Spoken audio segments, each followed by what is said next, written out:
චීන පටස් හදන්න යාළුවනේ අපිට ප්‍රධාන වශයෙන්ම ඕන ගිනි පෙට්ටියක්.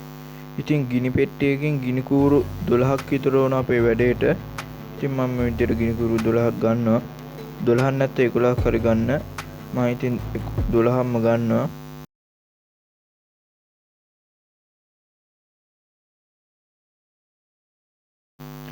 ඊට පස්සේ යාළුවනේ මම මේ වගේ පොඩි කොලයක් කරන්නේ ඒකට අර ගිනි කූරු වල තියෙන අර වෙඩි බෙහෙත් ටික ගලව ගන්නවා. මේ වගේ කතුරක් භාවිත කරගෙන මම ඒක ගලව ගන්නවා.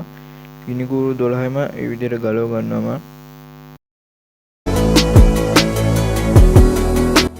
හරි යාළුවනේ මම මේ විදිහට ගිනි කූරු 12ම ගලව ගත්තා. මේ විදිහට යාළුවනේ ලං කරලා හදාගමු. ඊට පස්සේ යාළුවනේ ඒක ටික දැන් මම තලා ගන්නවා. ඉතින් මේ විදිහට මම නීකරක් කතුර භාවිත කරගෙන ගිනි කූරු ටික හොඳට තලා ගන්නවා.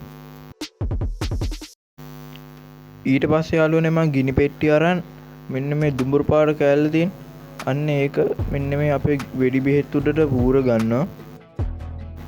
ඒකට මම මේ කතුර අරන් ඒක අර කැපෙන පැත්ත මෙව්ව කරලා අර දුඹුරු පාට කුඩු ටික දාගන්න වෙඩි බෙහෙත් උඩට.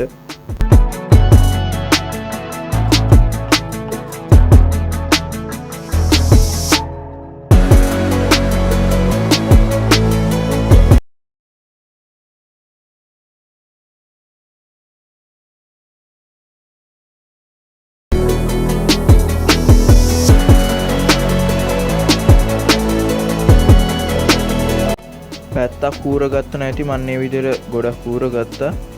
දැන් යාළුවනේ ආයෙ ටිකක් මේක මෙව කරගෙන ඊට පස්සේ යාළුවනේ ආයෙ අපිට ඕන මිදුලේ තියෙන පොඩි ගල් කැට දෙකක්.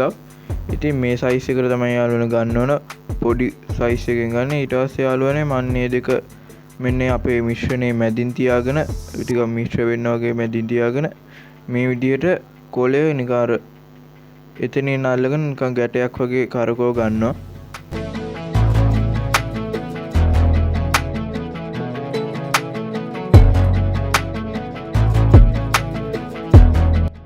මම මේ පෙන්වන විදිහට ගැටේ වගේ කරකව ගන්නවා.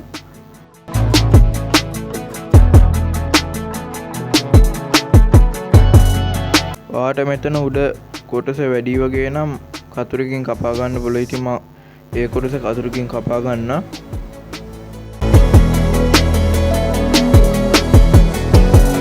හරි යාළුවනේ ඉතින් අපේ චීන වලස් එක හදාගෙන ඉවරයි.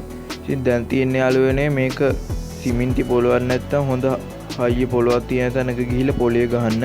ඉතින් මම නම් සිමෙන්ති පොලොවක තමයි පොලේ ගහන්නේ. පේනවාද මම හදපු චීන පළස් එක.